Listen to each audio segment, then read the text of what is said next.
depression and suicide amongst radicals and anarchists. The problem of suicide, you are not alone. As the survivor of an arduous suicide attempt, I've subsequently come to contemplate this subject a bit more than most. Throughout the years I've seen friends, family and loved ones take their own lives. Each time I hear of another suicide, I am reminded not only of my own attempt, but also the attempts by those I've known. To be perfectly honest, my response is probably indicative of some PTSD, but I'm more than a decade removed from my major depressive episode, and I feel that the subject of depression and suicide ought now be addressed. It should be pointed out that suicide is now a leading cause of death in the United States. Amongst the young adults, it ranks as the second or third leading cause of death, depending upon the specific age range examined. In other segments of populations around the world, it is also a primary cause of death. Economic factors seem overtly connected with suicide in many nations. Certain professions have a higher rate of suicide than others, and for US soldiers, suicide has proven to be more deadly to them than a combat.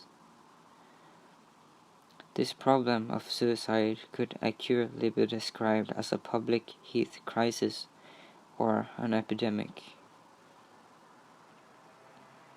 While a variety of factors contribute to individual instances of suicide and the overall suicide rate, I believe that progressive radicals, anarchists, and social justice activists have somewhat unique psychological factors that can also come into play.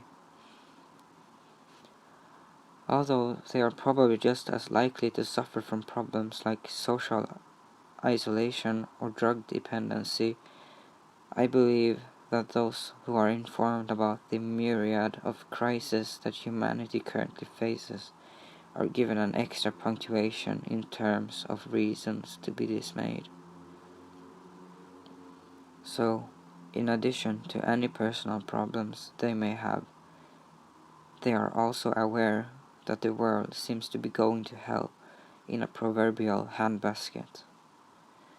And while I personally believe that's a fairly accurate assessment of things, I don't advocate suicide as a response to this reality. Life under siege. Particularly for younger radicals, as well as for younger people in general, I think the idea that things can suddenly and dramatically change is forsaken. Since they haven't experienced as much of life, it may not be as clear to younger people that situations can and do often change. The world is not static, and as terrible as things may be overall, or as bad any particular personal situation may be, it's bound to change. Even if we're just talking about gaining a different personal perspective on things. We are all bound for new experiences, new insights, and new ways of looking at things. And in your darkest hour, it should be remembered that the next hour may serendipitously be your brightest. Life undoubtedly can be and often is a struggle. However, as a radical, as a person who has a conscience and is informed, it behooves us all if you keep up the struggle. In a seeming paradox, life in nations under siege actually sees suicide rates drop. World War I, Britain, for example. And if it might help you, perhaps you should consider that the entirety of the world today is somewhat under siege. I won't go into detail here again about the numerous problems that humanity collectively faces. Suffice it to say that there are serious problems in this world, and each of us has our own thoughts about what needs to be changed and how that can happen. Life and truth and beauty are constantly under attack, and these are things worth fighting for, things worth living for. When a progressive radical commits suicide, it's equivalent to a fascist putting another notch in his rifle. It is equivalent to the war machine rolling its tank treads over another freedom fighter. This, I hope, is reason enough for many to avoid death at their own hands. Don't let the bastards grind you down. As radicals, people are often subjected to mockery and derision. Expressing concerns about the state of the world can often lead to plain ridicule. This mockery and scorn can come from any number of sources: friends, strangers, family, or the media. And this derision can be, without a doubt, depressing. But while some individuals should perhaps to be held accountable for their ignorant insensitivity, I'd suggest that this phenomena of callous ignorance is just a subtle part of the system's overall psychological warfare, which it wages every day on every front. The underlying nature of the system is to reduce empathy within the general population, so that it can produce more mindless workers and consumers. It's subtle, but this is what allows modern society to continue down the unsustainable path that it is on. This is what allows bona fide psychopaths to attain the highest positions within the highest office of the land, be those governmental or business. The value-free attitude of twisted postmodernism scoffs at sincere concerns about the world, and it perpetuates more business as usual. And make no mistake, whatever the cumulative cause, psychological testing does show that empathy levels in the United States have dropped dramatically. Young people today, in general, are actually less empathetic than they were a generation ago. One can only imagine the social and psychological difficulties that a truly concerned bright young person must have today when dealing with a growing number of sociopathic peers. But these decent young people need to be aware that the problem is not with them. The problem is really not even the fault of their cold-hearted peers. The problem is with the system that creates and rewards sociopaths. This is what needs to be recognized, and this is why good-hearted people should not give up.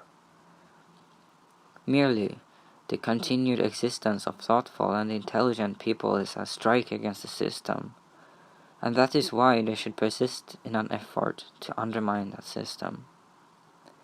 For radicals, though, the problem of persecution on a psychological level goes beyond just merely the day-to-day interactions with any numb or cold peers. Martin Luther King himself was famously sent a letter urging him to commit suicide.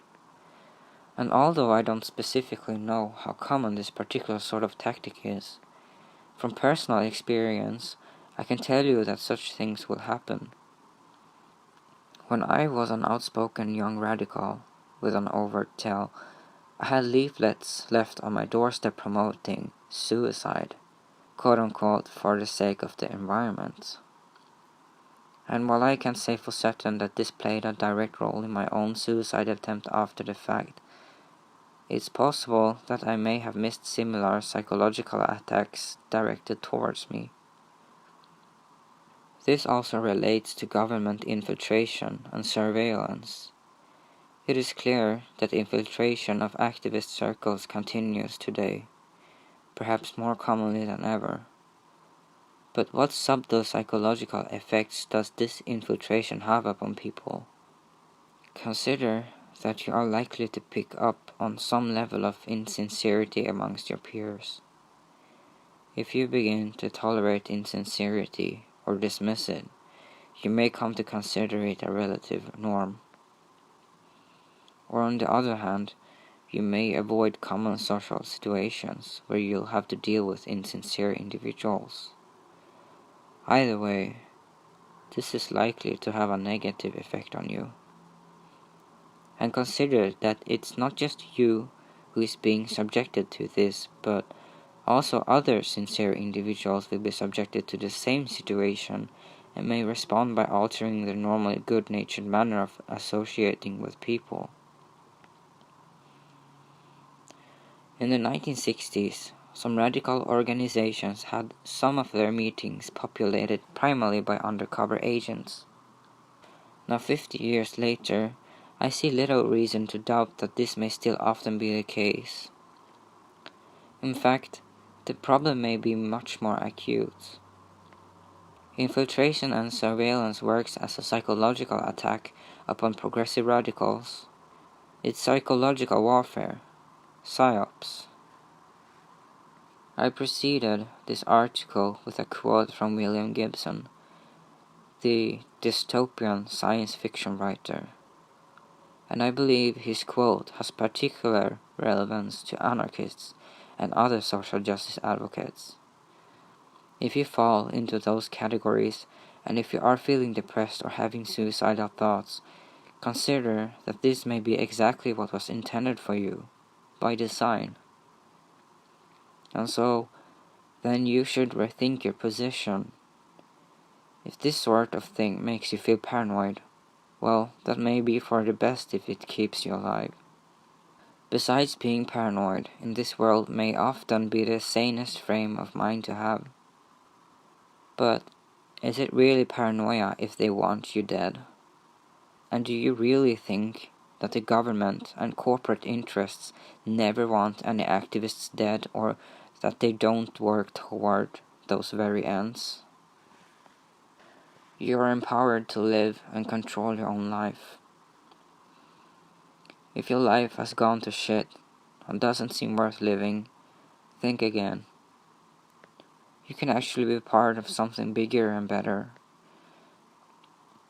You can change your personal life, habits, diet, quote-unquote friends, and you can work toward being healthier and having a healthier world overall. Even simple changes in your life can alter your perspective and give you reason to live. Your depression may persist, but don't let it dominate you and control your life. I don't mean this all to sound like some hackneyed self-help cliche, but if that's what it takes to keep a few radicals alive, I don't care if that's how it sounds. There are simple truisms that remain true even if they are repeated a million times. I don't want any more sincere and good-hearted people to kill themselves. And at the rate which we are losing them, and at the rate which they are being outnumbered, the world can't afford to lose anymore. If you're contemplating suicide, use your intellect to contemplate something else. You're in control of your own life, your own mind, and your own activities. You can make a positive difference in this world by staying alive. Even if you've never met them, there are people in this world who want you to be happy and want you to live. December 27th, 2012.